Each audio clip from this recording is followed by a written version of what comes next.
y'all. Y'all already know what it is. It's your boy Boogie, the host. Kitty the motherfucking Don. And we're back with another episode of On the Block TV. Today, we got a special guest. My bitch. What are you gonna say? No. We got our special guest. What about it? Tay. Hey. Y'all already know it. You know, the owner of Phases Apparel new to come out. Yes. Congratulations to that. Thank you. Thank you so much. So, before we get into the show, you know, we always do our background checks. Mine's clean. I'm just kidding. So, we're gonna sit this one out. right. We gotta see this. We gotta clean. But so you own Phases Apparel. Yes, I do. Yes, I do. So it's good to say that you're 90%. You own 10. Hey, now that's goddamn love.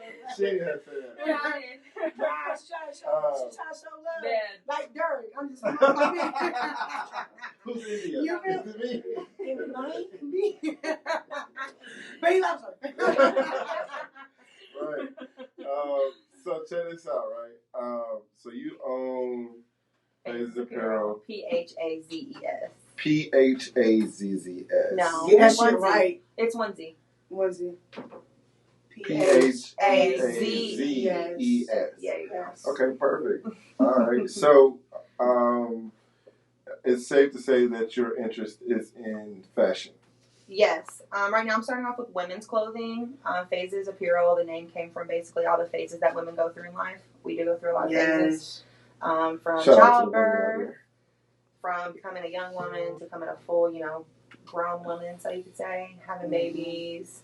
Yeah, I feel like divorces, childbirth. body's changing. Your body changes all the time when you're a female, hormonal and all that stuff. So Phases Apparel came from that, the name. I also want to step into little boy clothing. I don't know if y'all seen. They don't have enough little They boy don't. And I have a son, a 4-year-old, so. Well, boy mom. So, yeah, I want to get into boy clothing. So. Yeah, for all y'all that don't know, this is who we were speaking of the last episode. They were talking about mother of my son. Show my face. So check this out, right? So you own Phases Apparel. Yes. So when are we looking at, opening? When are we looking at, being able to purchase clothing and supporting and. So it was going to be the fall. I was really shooting for the fall. Fall is my favorite season, especially with fashion. Definitely, because you get to dress in the fall. I love layers and all that stuff. I really want to do the fall, but I think y'all talked about this in your last episode. Corona has really caused issues with manufacturing and everything's back shipping and vendors are on hold and all that stuff. So I'm shooting for summer 2022. Summer 2022. I can't wait. I'm sorry. It's my bitch. Definitely. Kat is definitely one of your biggest supporters. Yes, I can't wait. Y'all know I'm going to be on all the fits. Yeah. Definitely. So, and I'm going to do some custom pieces as well. So. I know. I can't wait. I'm sorry. Definitely. It's just so cute. So, okay. So, with that being said, it's kind of hard to do your interview because I know everything about you. But so you have as of right now, you have graduated with 2 degrees and soon to be your 3rd, correct? Yes, I have 2 associate's degrees and I'm getting my bachelor's in business administration in May of 2022. Interjection. She was in labor. Doing homework. Homework. Shout out to Cape Valley for the walk my bitch is like that. Definitely. I was. I had to say that. I'm sorry. Yes, I graduated. I was doing homework in labor. It was cute, but not for you. So cute. Until they split her. Right. They took the baby out. My laptop, my book bag, my bitch is motivated and determined, period. Yeah. That was the point of it. You can so do much. anything. Funny story. When she was in labor, she goes back there. Mind you, obviously. First funny story, but we're not going to get into it. I didn't really know Kat was pregnant. No, we wasn't hanging like that. Yeah, no, we weren't. I brought food in. She cussed me out for that. Because I was hungry. She couldn't eat. Who does that? So, why would you fucking eat in front of me? Bro, and then, please no. So, men don't do that. Right. No. Then, so she's in labor. They have already come in because at this time Christian isn't trying to come down. With his big ass. It was an emergency labor, first of all. And she had to go in and do an emergency C-section. They got her split open. Her guts wide open. Oh yeah, this is a funny story. Intestines sitting on. You seen it? Listen, yeah, I'm watching. I'm standing beside her. For people who don't know this, I know you don't have kids. So when you have a C-section, you're awake. Okay, no. The mom's awake. No, like you're full awake. You're just numb. So how do they numb you though? They give you a spinal tap. They put it in your spine. They do the same thing like how they do like that. Your epidural. Yeah, but they numb you with. You're numb from. You literally couldn't feel anything. No, but this is where I messed up. Split her open like Jason just came and cut. Oh my god. Yeah, this is where they messed up though. I know you're about to say this, but I'm going to say it now. So the dad sits beside you. Yeah, like, bro. And you know, like when you're in a hospital and lights and stuff, and they have like the metal rings around all the lights. God, the reflection, like the dentist. So I look up into the reflection of the metal around the lights, and I could see my intestines laying on top of my stomach. No. Yeah. Yeah. I would have went. Looked at him. And then, so look. So she tells me, she says, tell me a story. So I'm a nigga. Right? Hey, it was this look. This is how I started off. No exaggeration, no lie. I said, once upon a time. I was like, no, give me some tea. Be messy, bitch. So I'm like, what am I supposed to say? The fuck, 2 seconds later, Christian comes out. Yeah, I was about to pass out. Tell her, why the fuck would they even have they messed up anything in that type of my doctors were talking about football. I had Christian August 31st. So they're talking about football, all this stuff, and I'm like, I'm about to pass out. My intestines are sitting on the table. Can we get back to that? I could literally see off. So, yeah. But you want to know something on some, like, that shows what type of dude you are. It's some men that can't even watch their wives, baby mama, anything. I was looking at all that shit. I was like, it's some men, you women talk about this, that'll watch their wives push out kids. And that's not nowhere near as graphic as a C-section. And I don't know the correct term, but I've seen documentaries about it. But they won't want to have sex with her and stuff like that again. So, no, seriously. No, yeah, it's men. You split her from you've never seen that where men will talk about, they watched their, whatever, push up the baby, and they were like, turned off by her. So for you to be able to see a C-section and not change up, that's real love. You also gotta understand that that's not number one. It's like baby 12. Yeah, you know what I'm saying? Like, that's but even still, I'm not trying to be funny. If I was a man, I don't know if I would be able to handle that. I don't know. I have heard. You know what I'm talking about, though. Well, I have heard from. I'm not gonna say names because I'm not that messy. I have heard. I did not have a vaginal birth. I had a C-section. But I have heard when you do have a vaginal birth that it feels like rearranged furniture from a male. And you're in the vagina. Yeah, it feels like rearranged furniture. I don't know. You might be familiar with that.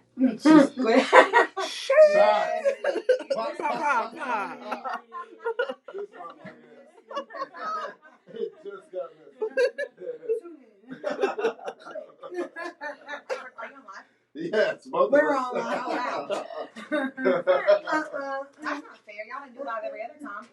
No, this was just. They gonna watch this one. But so yeah, that was the funny story. Giving birth isn't a bad thing.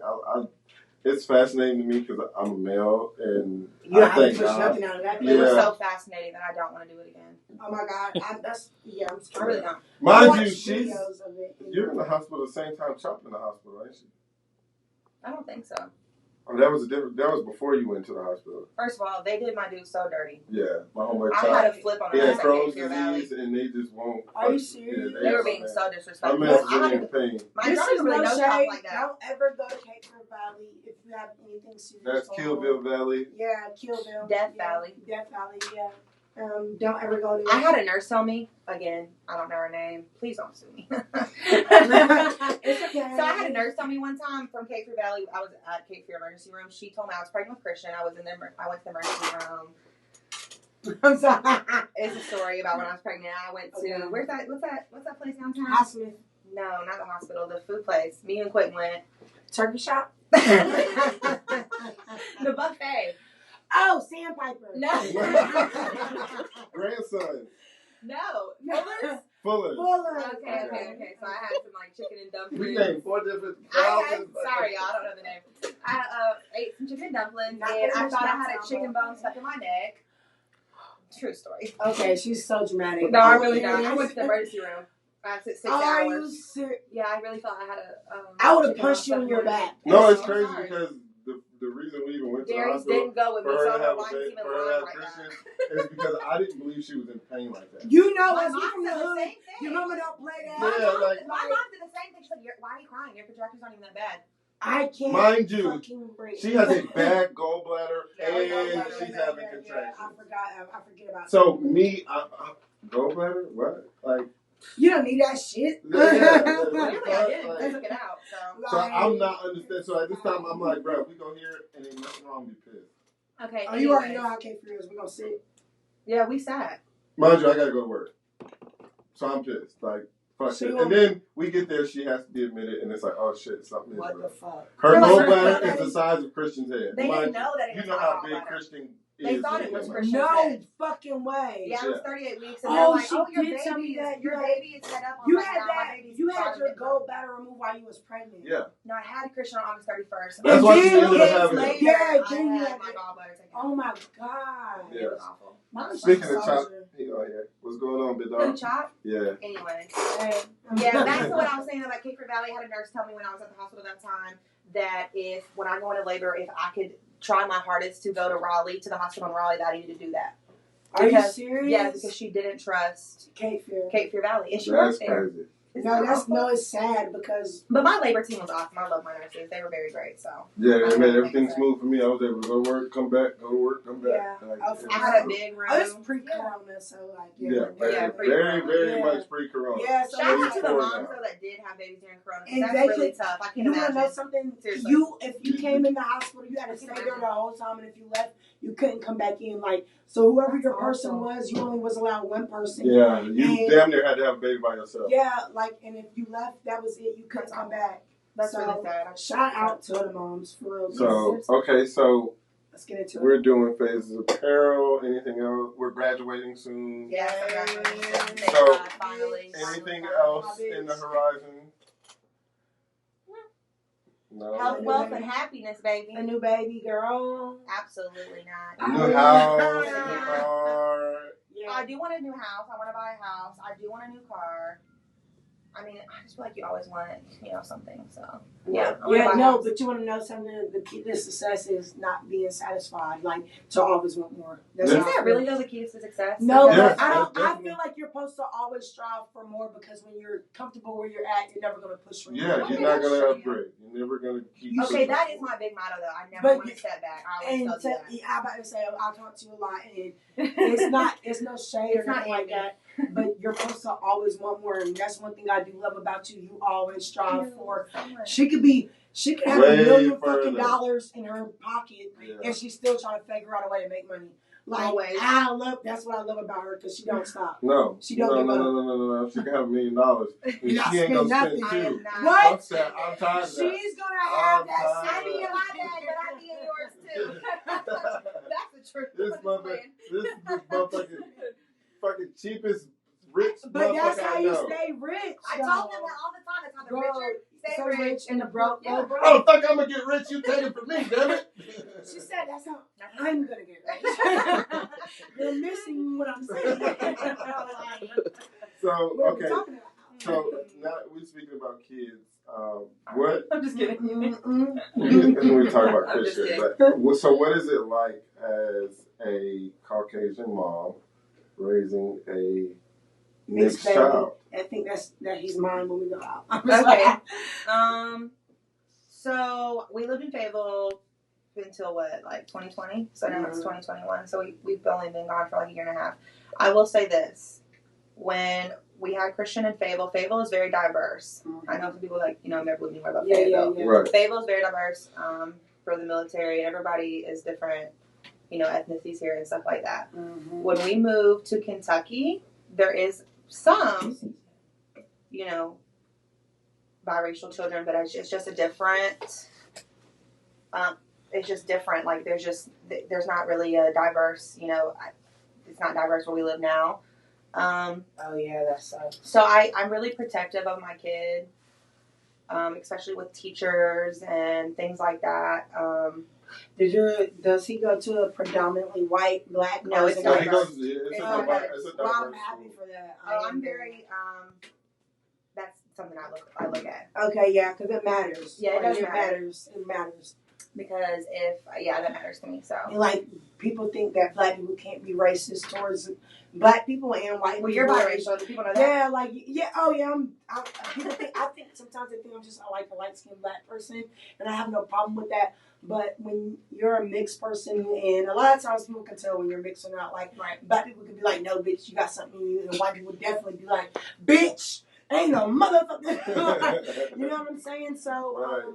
Like when you grow up mixed, it is important to put your kids in places where it's diverse because you don't want to be, okay, when you grow up mixed, this is really how it is. Like you're too black for the white kids and you're too white for the white kids. And that's why I asked that because, like, just because we're not racist and stuff like that and we think racism is done, you don't want to put your kid in a place that's predominantly white. And Christian, he's a lighter type. I'm the darker shade of mix, but he is a lighter shade. Like, you know what I'm saying? Right. And you don't want him to be with somebody that's a black person that don't like.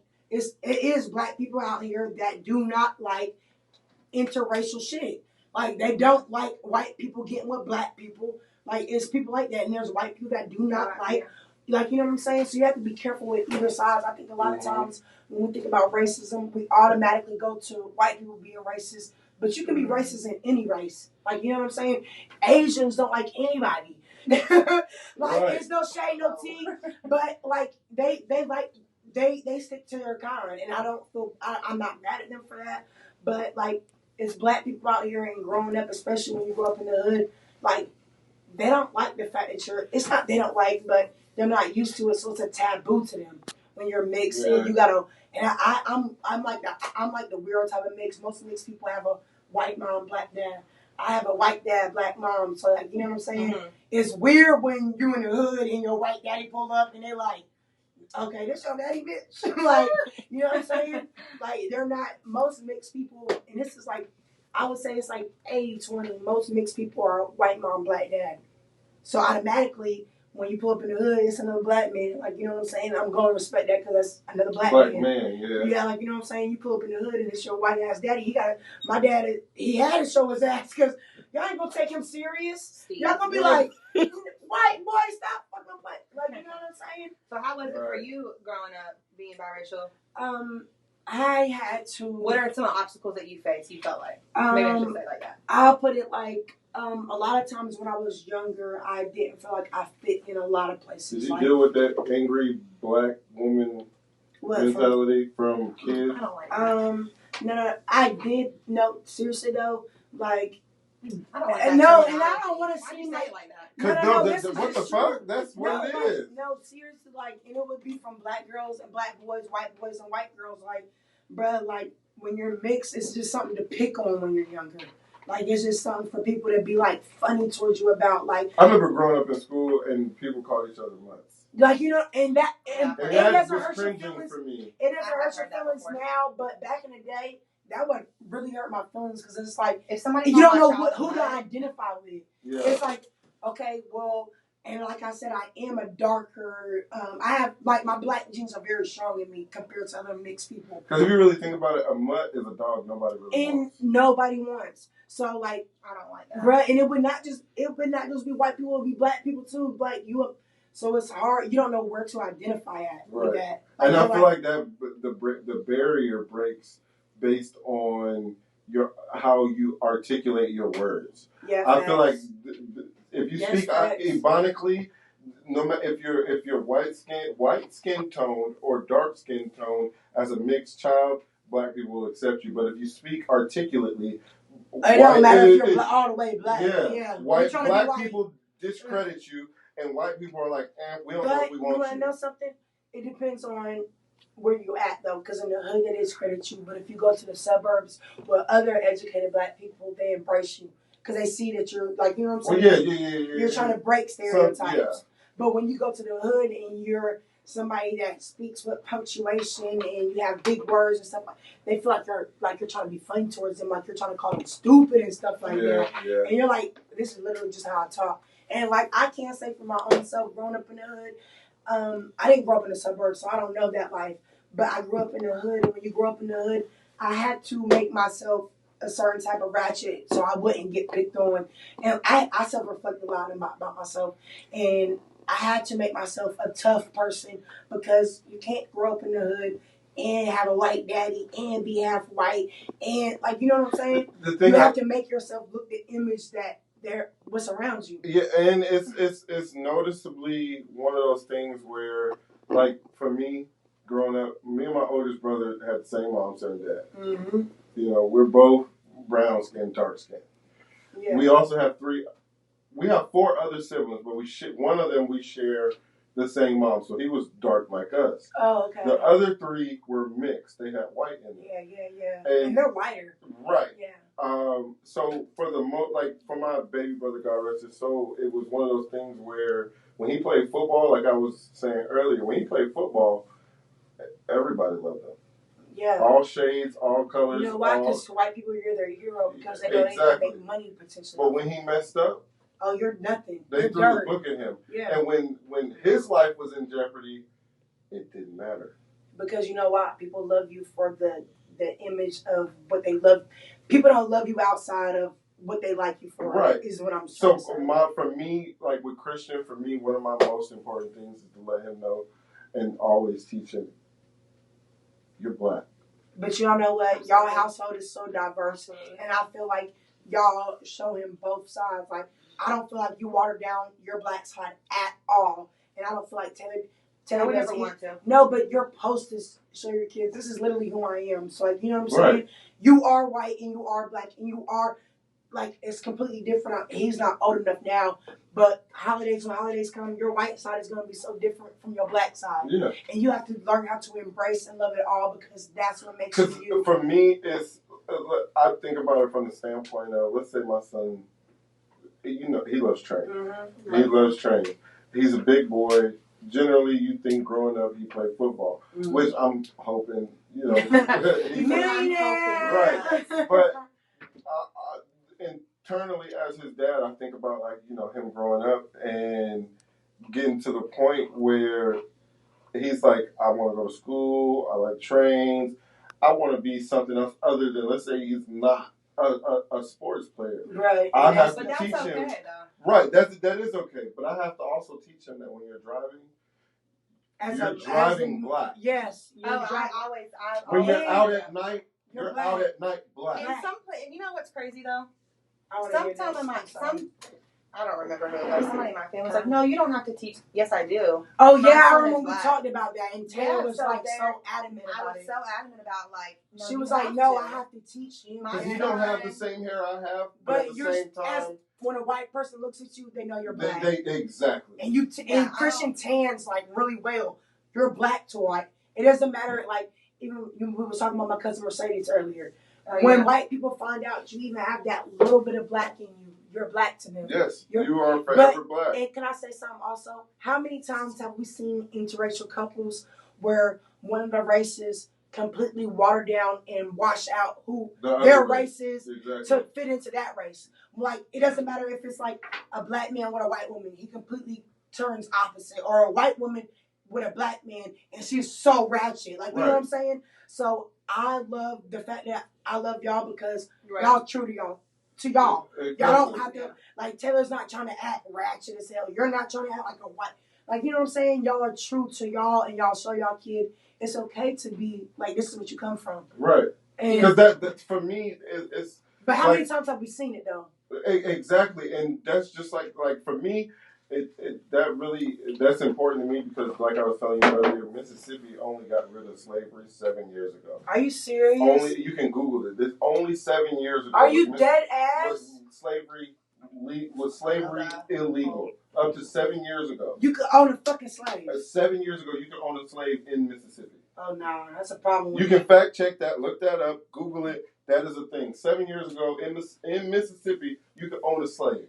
That's so sad and pathetic. They were the last state in the United States of America I to not do believe that. it. Mississippi definitely gives them vibes. You know what I'm saying? So, and I know for me, when I go down there, even on a truck, it doesn't matter. You still got to be on your P's and Q's. Exactly. I'm watching. I'm a target. You know what I'm saying? Because anything happens, and for my son to grow up mixed, it's one of those things where I think, me personally as a black man, I think about oftenly how people look. You have white people and black people. There's either from each side. You have them that'll look at them and be like, she got white in her, or she got black in her. Well, y'all know I was just in Arkansas not too many years ago or whatever, and okay, so my grandparents, they come from a little bitty town smaller than Rayford. Rayford is big compared to them. And I was literally like, I'm not, but so dark. I was the darkest person there. And mind you, like, I got makeup on right now, but I have face tattoos. I got hand tats, chest tats. Like, you know what I'm saying? So they're not used to seeing somebody like me. And I would be out with my grandparents. Right. And I would see other white people looking at me, looking at my grandparents like, who is she to y'all? Almost as if they adopted you. Almost as if they felt like they was in danger because of how I looked. I'm their grandchild. Like, it was almost to the point where they were feeling uncomfortable for my grandparents and it was to the point where I could feel my grandparents try to ignore the racism for me. Like, you know what I'm saying? And that hurt me so bad. It didn't hurt me, but it made me look at life completely different. We went to eat at Texas Roadhouse in Pinehurst one time. This is literally like right down the street. And when I tell you, when we sat down, and everybody's just like the whole restaurant. They're looking like this. As a black person, when you have, I was like, it's okay. I asked Gary, so I was like, are you uncomfortable? Because I'm not uncomfortable. As a black person I'm mixed, but as a black person, I was brought up around my black side. White, you're taught young that white people are like, and it's not like this, but it's like this. They're dangerous. Be careful for them. Like, this is just what it is. It's a division.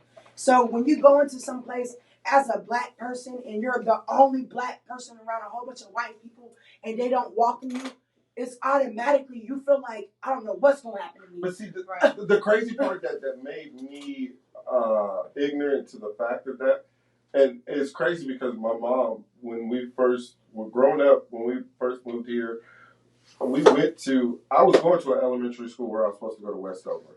My mom switched school districts so we could go to Britt because I think the military heard about Britt being built first. Mm-hmm. So we switched districts just so we could go to Britt. And growing up and going to Britt, it never existed. It was a complete culture change. Exactly, because I was around white people that hung around diverse white people. Out there. I was around ghetto black people that hung around white people. Indians, ghetto white Asians, people.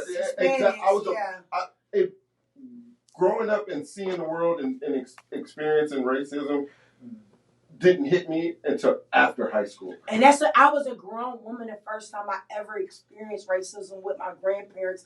So it completely took me off guard because I was almost feeling bad for my grandparents even being seen with me, like on some real shit. Like, right. I never told anybody that. I would feel bad for them because I know I feel uncomfortable, but I can only imagine how y'all are trying to hold your face. Y'all are trying to comfort me and act like nothing's going on. And it makes you feel bad. But I know if I can feel it, you can feel it. Like, you know what I'm saying? Going places with her family. How was it in Kentucky? I definitely.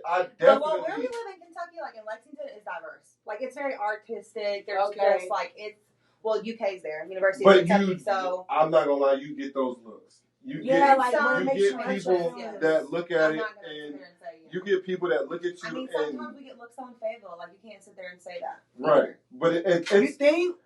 I mean, Pinehurst is right down the street, and that literally happened. Like, yeah, that's crazy. But the thing about it is, it's uncomfortable only for the simple fact that the most uncomfortable thing about it is being in public with somebody white that has to be subject to getting those looks. Yeah, because it makes you feel guilty. Like, damn, it makes you feel like, damn, if I don't want with them. you, yeah, like you wouldn't even be looking at me like that. Like, I could possibly. That's not how I know, but I know. Like, are you uncomfortable because we can leave? I know, like, as a white person, I'm not white, but I know how it is as a white person. Y'all are so worried about us because y'all can feel it.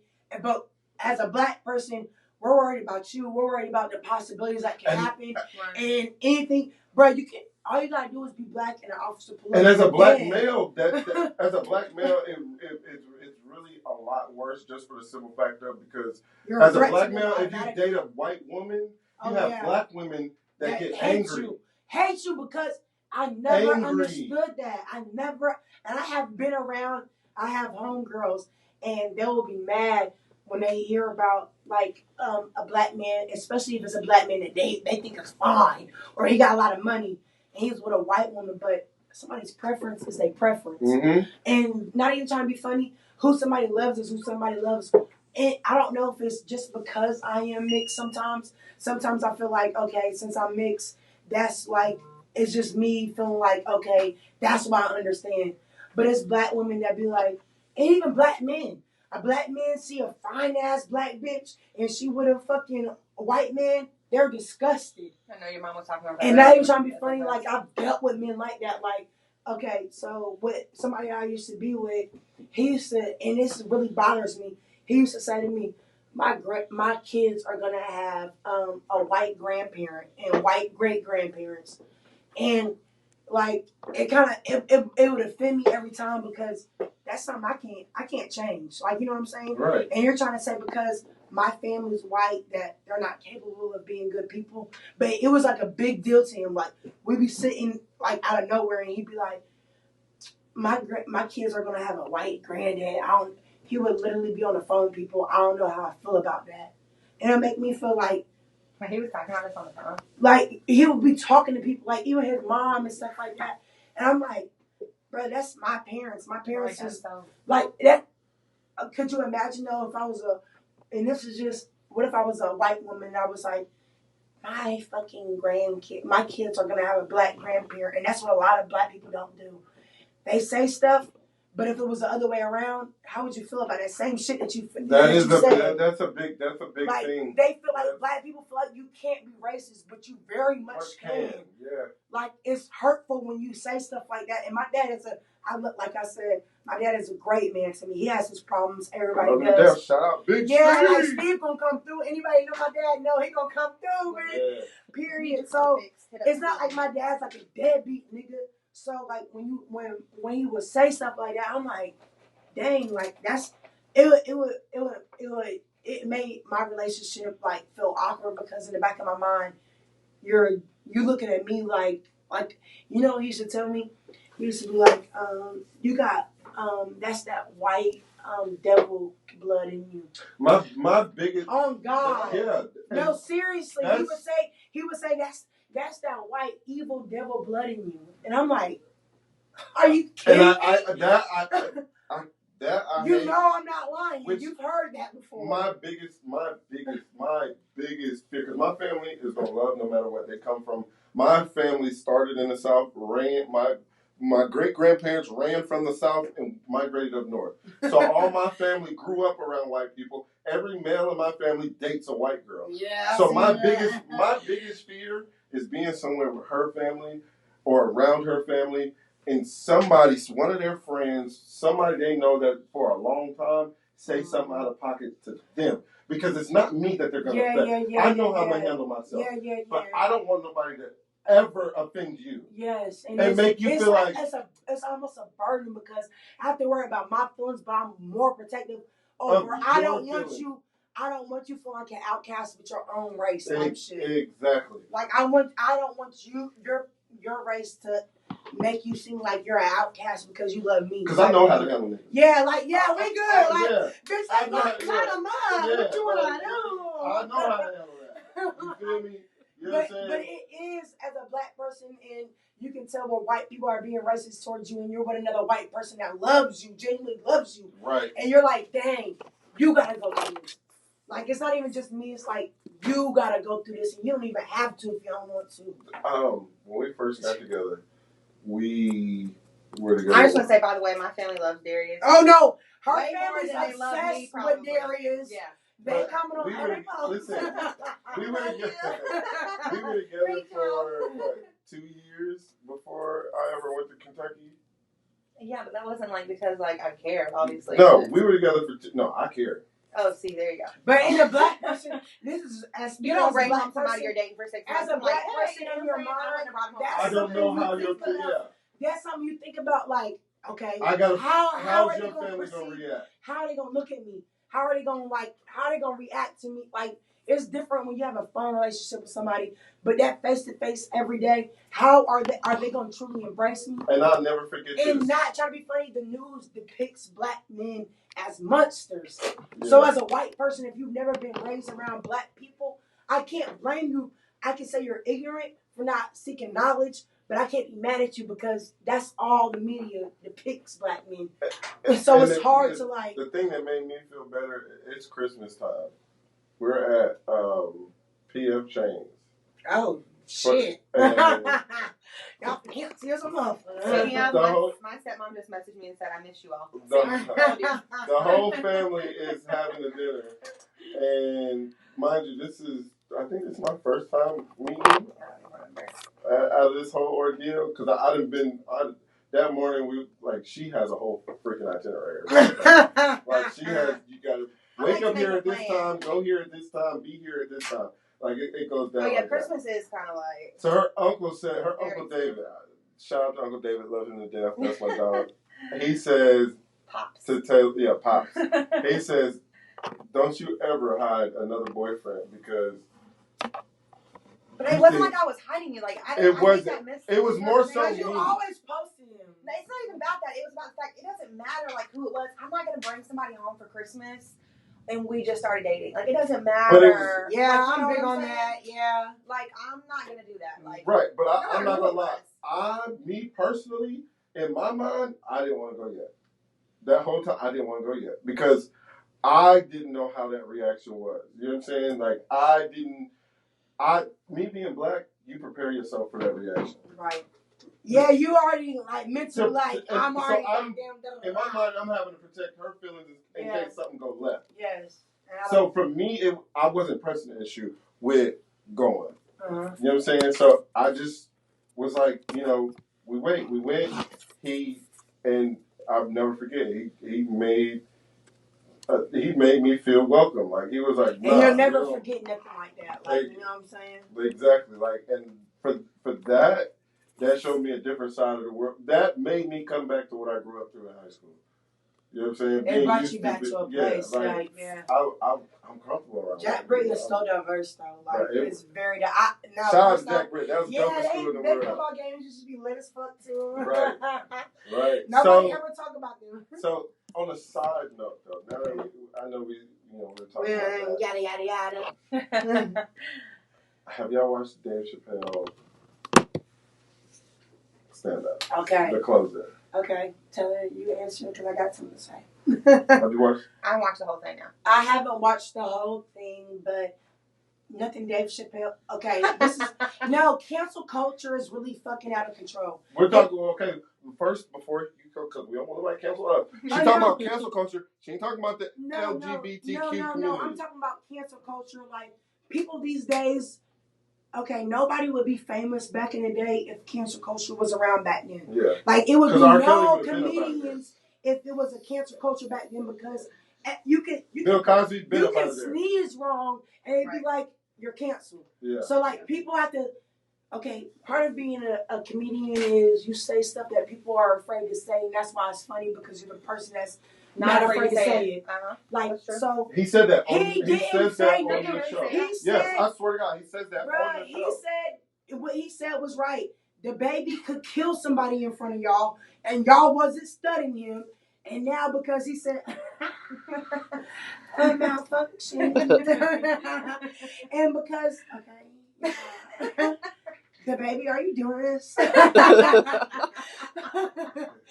And because he said something, anybody knows me knows my little sister. She's a full-blown stud. My cousin Jeremiah, gay as fucking. Shout out to Jeremiah. He just commented on the page and said he actually said that. Don't just hear like that, though. Yeah, so I'm saying this to say it's nothing against. I love gay people. My best friend, one of my best friends, is a gay man, and like we fight and we get over it. We fist fight and all. Shout out to Q. Quentin. Okay, yeah.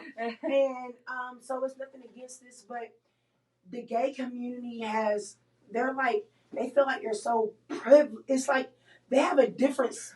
They feel like let's not like call it the gay community. Let's call it the gay industry. Okay, the gay industry feels like because you can't even speak on anything dealing with them or you're wrong. Yeah. Like, but they can talk about, and everybody done messed around with a girl before. If a girl ain't messed around with a girl, you need to talk to her. You need to talk to her afterwards because she ain't been through that whole phase.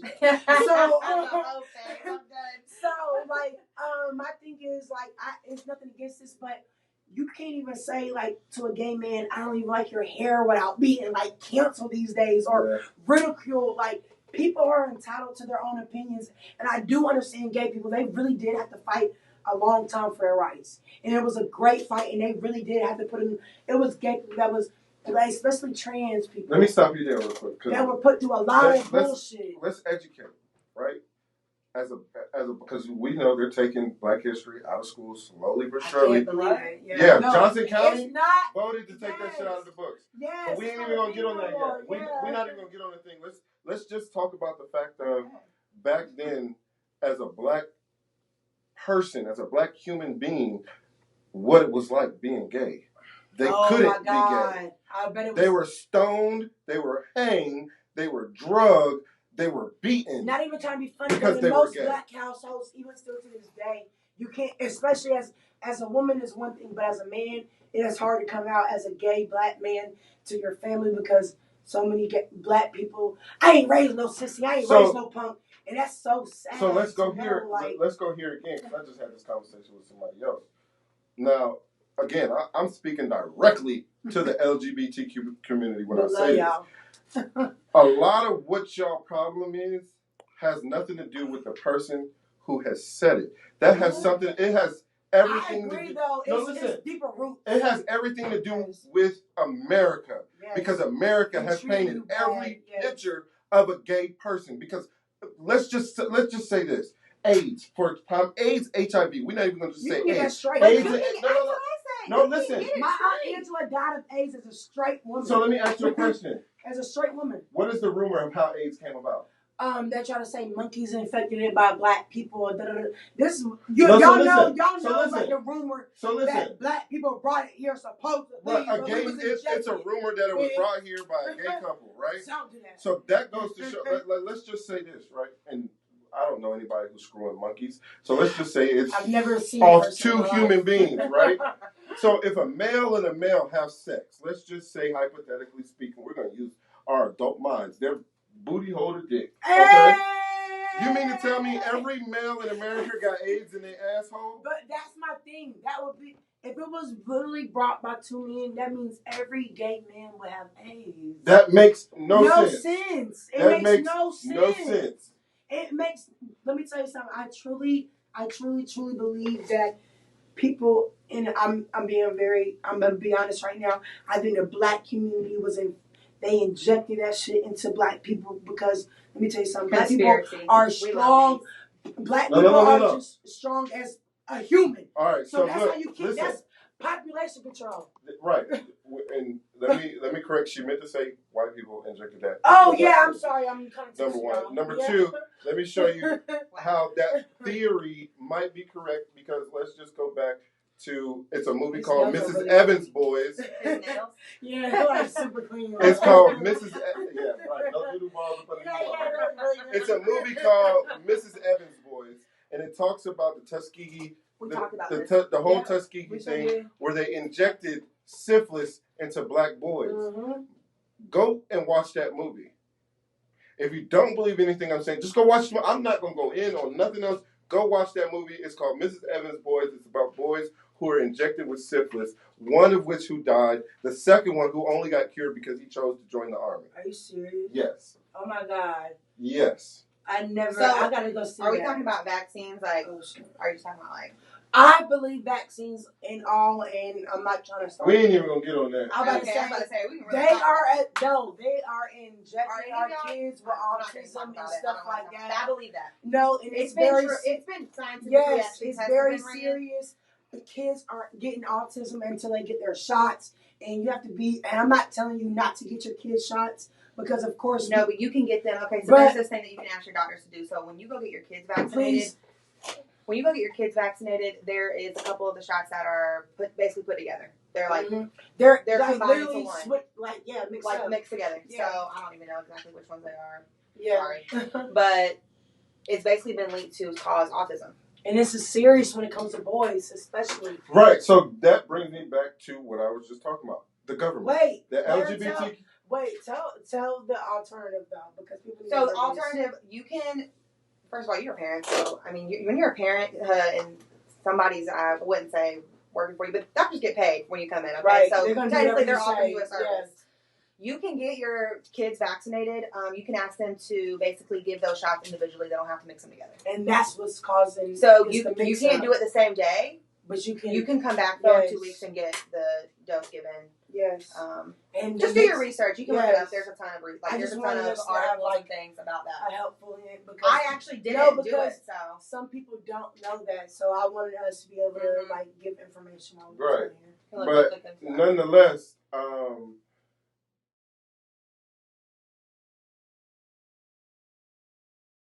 it's Katie motherfucking Don. This commercial is brought to you by Laura Hookah Lounge, 3440 Fayetteville, North Carolina. It's the hottest place to be Thursday through Sunday, so make sure y'all check it out. Period. All right, so the next topic is mental illness. How do y'all feel about mental illness? You want to go? Go ahead. Yeah. I feel like it's something that needs to be talked about more, that needs to be normalized, and especially in the Black community. It's okay to go through things. It's not okay, but it's okay to talk about your feelings, like being depressed, feeling just out of your mind sometimes, and a lot of times, like, it's swept underneath the rug in the Black community, like, get over it, you can get through this type stuff, and it needs to be addressed. There's a lot of Black people that are struggling with depression, with just, like, their mental isn't right, but we're raised to be, okay, you're tripping, okay, talk to God, okay, go to church, and stuff like that, and we're not focusing on, like, our mental health. Like, you can talk to God all day long, but if you're mentally not okay, like, sometimes you need medicine, sometimes you need counseling, and it's okay, but in the Black community, you tell somebody you go to see a therapist, they're going to look at you like you're a fucking Looney Tune. I agree. Like, it definitely needs to be. I think it is starting to become. I think it is starting to become, more. Yeah, like people are becoming more aware and educating themselves on mental illness. I think it needs to be. We need to focus more on our kids, like our youth.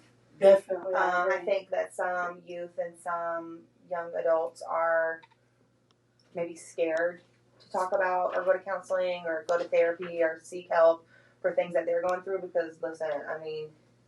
High school was always, like a big, high school is scary, being bullied and things like that. But now, like, I don't know if y'all, I mean, I didn't. I know you're a little bit older than me, but social media is so prominent, big now, and even in that age group that, they're seeing things and that we never seen. We didn't have. Yeah. Right. And Facebook or Twitter and Instagram. I don't even think we had FaceTime. Yeah. Like, we not FaceTime until like my senior, junior year maybe. Like, we didn't have a front camera. So bringing up our last topic, that is a big thing, like with mental illness. The media controls a big percentage of the mental illness that comes with all of that and everything it entails. And just for me, I am athlete a lot. Shout out to them.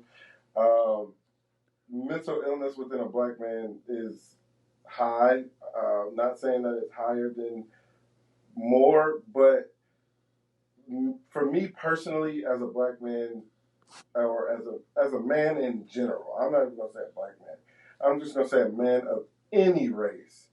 It is hard because we live in a day and age where women now are stronger than what they were 40, 50, 60 years ago.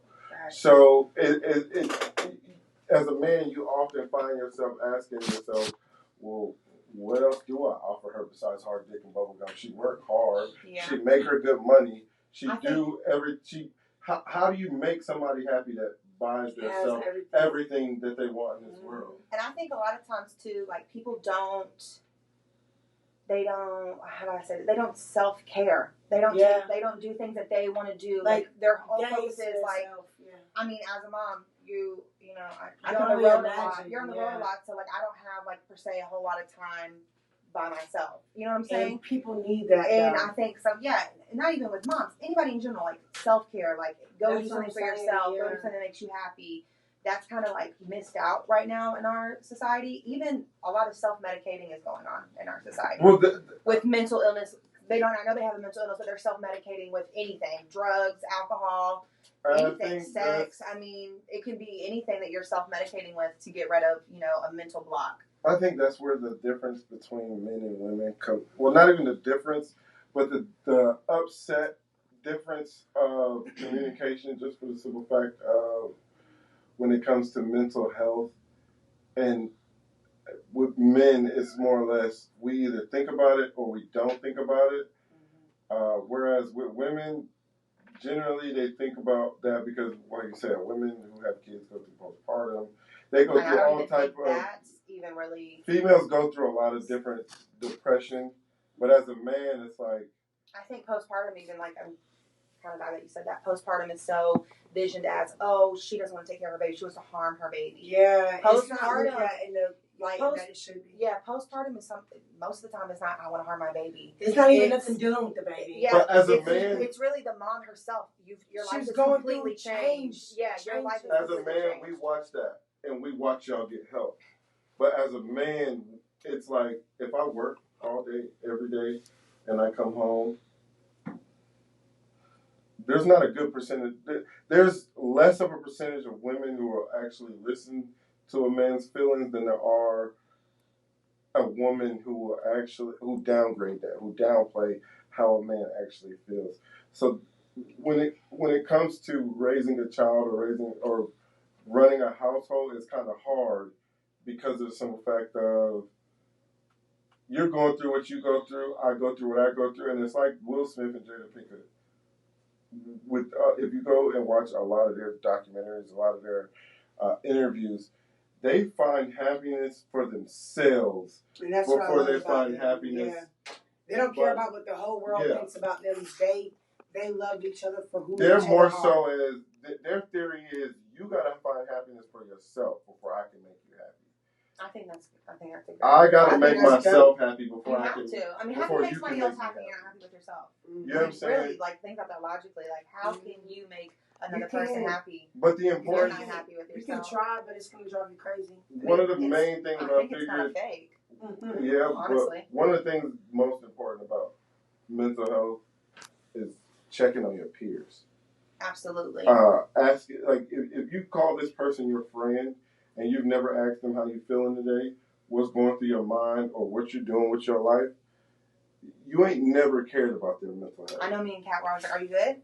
Yeah, that's like our first question. We always say that. You know what I'm saying? Like that's one thing I learned from watching different podcasts and studying about mental health. Important. Right. You know what I'm saying? Because everybody. That's the first question we ask each other. Like, yeah, are you good? Right. Because sometimes people complain. Like when you have complaints in life, you might complain to somebody who is on the brink of suicide. Yeah. You know what I'm saying? Mm-hmm. And not everybody needs to hear your complaint, but at the same time, that proper.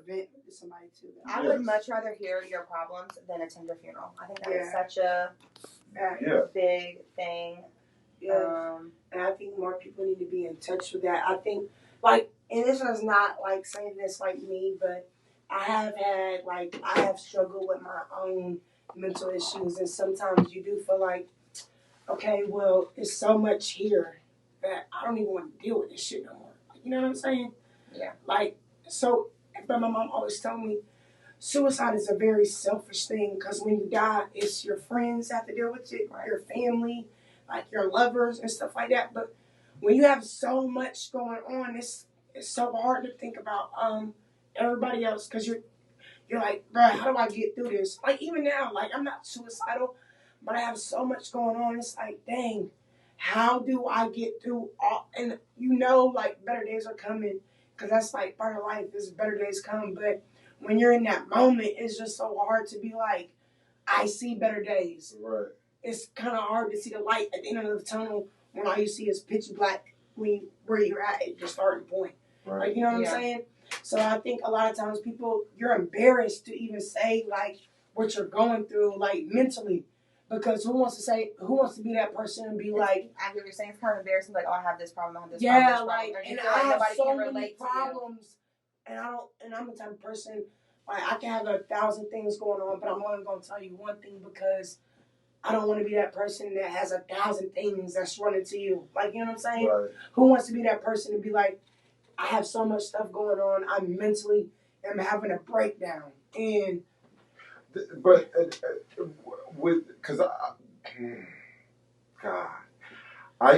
me personally, like when I went to prison, I was running. I was running. Like you was there for a little bit. Mm-hmm. When I lived, I was running. I wasn't per se running from a person. I was running from myself. Yeah, it was your mental. I had my first child, mind you, this Sunday, 2 days from tomorrow. She'll be 13. Right. You know what I'm saying? I had 2 other kids. You know what I'm saying, at this time, and I'm running. Because I don't know. It's so much mentally. You gotta care about you and 3 other people. So, and the crazy part is, I think it was Moneybag Yo that said it. Like, why am I telling somebody else my problems? And then what you gonna do about it when I do? You can't. You have to fix yourself. But when you're somebody that's emotionally not stable, fixing yourself and getting yourself together is a very hard It's definitely task. A big part of it. It's like, how do I even start? Because I'm mentally going insane. So for me... like, how do I get myself together? For me, it was... Because when I went to prison by myself. I didn't go to prison with a clique of niggas. You did. I was running around with GMC every day faithfully. Mm-hmm. You know what I'm saying? I didn't... Granted, a lot of us did go to prison, but we didn't go to prison together. We didn't go to prison for the same. You know what I'm saying? We ain't hold hands walking through that motherfucker. Right. Everybody fell down at different times. So for me, it was the time that I spent in prison that allowed me to get away from the norm of society and focus on myself for when I came home. Granted, when I came home, I didn't come home to a couple $1,000 or a welcome home committee deal. Like most people do. Like a lot of people. You know what I'm saying? I came home and a lot of people didn't even know I was home. You feel me? I didn't make no phone calls when I was in prison. Yeah, I didn't get no letters when I was in prison because I didn't want none. Yeah. That was the time for me to be to myself, and it's really hard to keep to yourself when you're out here because I say that to say a big part of self-awareness and getting over that is being able to be aware of the people that are around you that will help dig you out of whatever situation you're in. Because that's your responsibility is to assess that. Now, the people around you's responsibility, if they call yourself your friend, the family, whatever. Because like with Buki, Ashley, Infinity, shout out to them.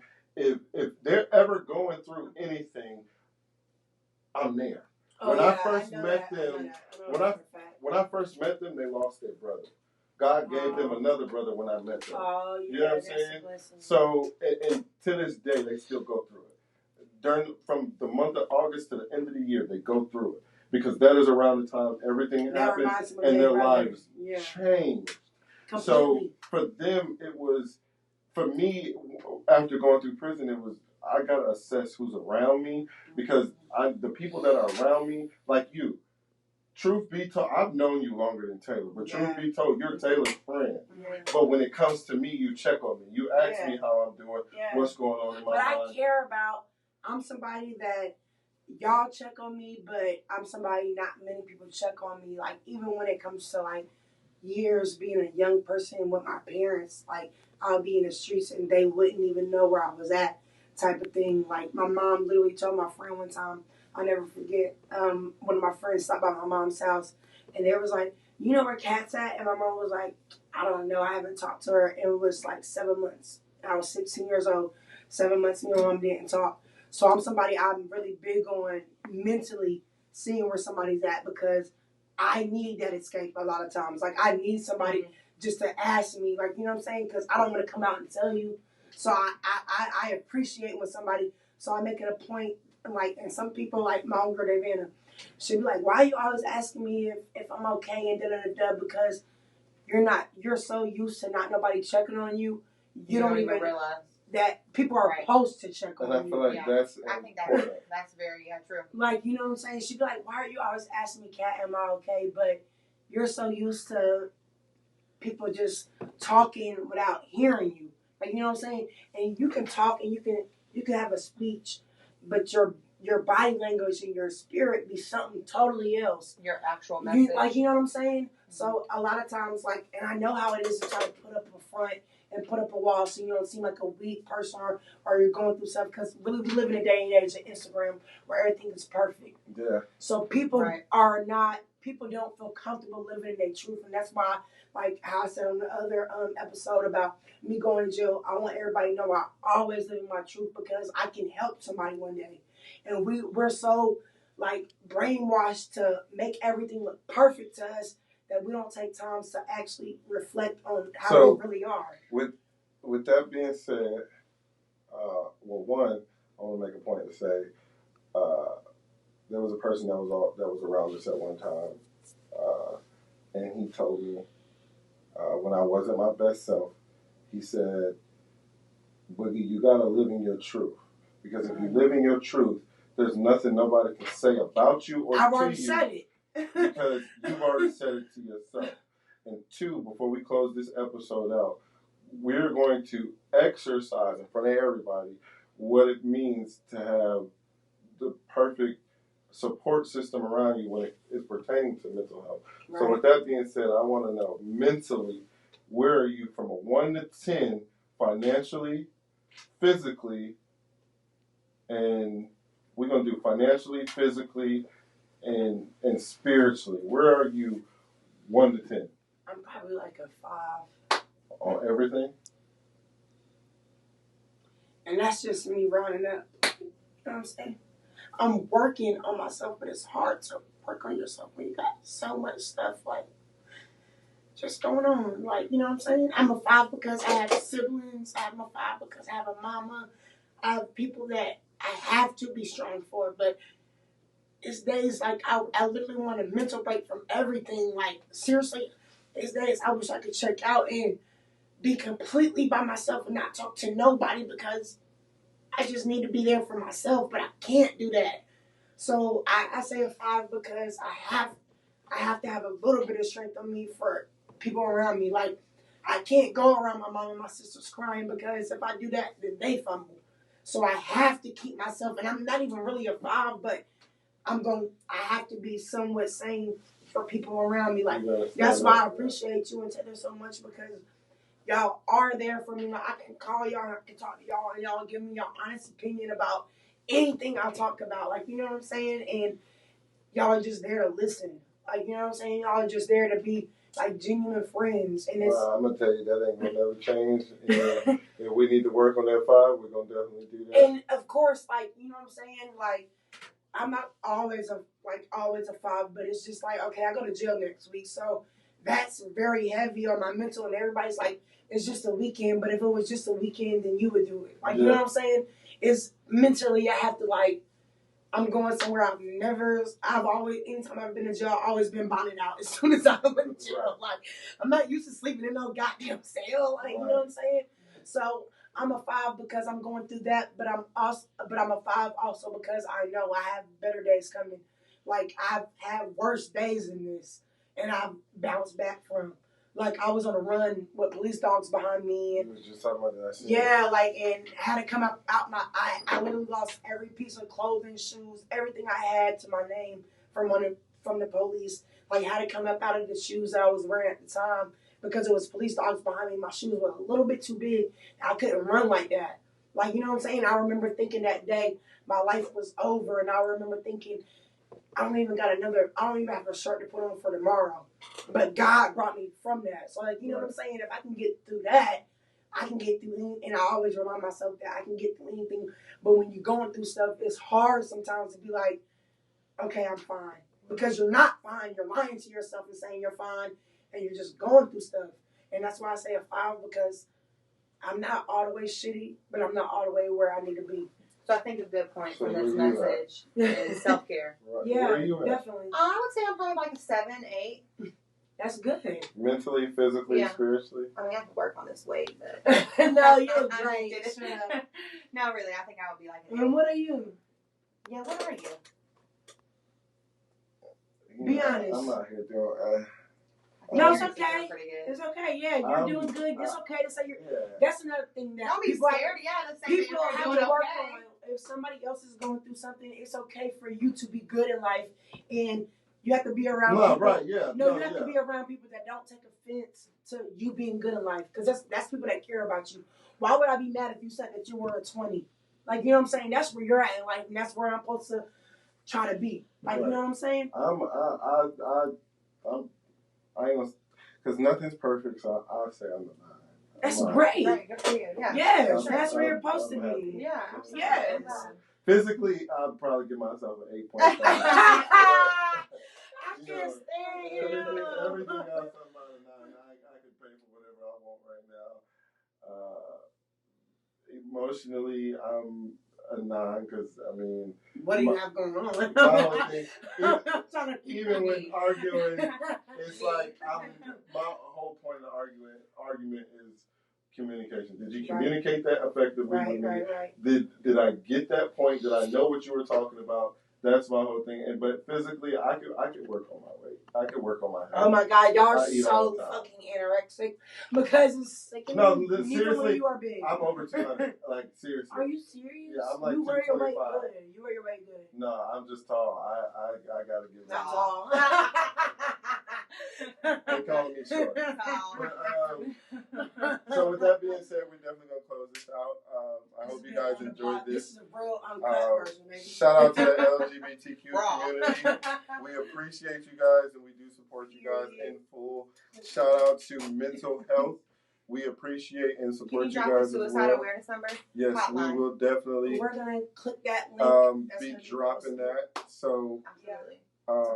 And it's important for everybody. It doesn't matter if everybody has highs and lows. So if you don't have anybody to check, you got us. You don't have to even be suicidal, but if you feel like you don't have anybody to check in with, you should definitely call that line because everybody has to vent to get their problems out. That's just life. I'm not gonna tell you call that line. If you need somebody, hit my DM. Oh yeah, we lit. Oh goddamn. Whether it's the word or just anything, we can talk about anything. Yes. I don't care. A brother of my brother is my brother, and a sister of my sister is my sister. We will close that out. An enemy of a friend is a friend of mine. Okay, definitely. That was Boogie the host, and we're closing out. Kitty the motherfucking 9. Thanks for having me. Ah, that was sexy.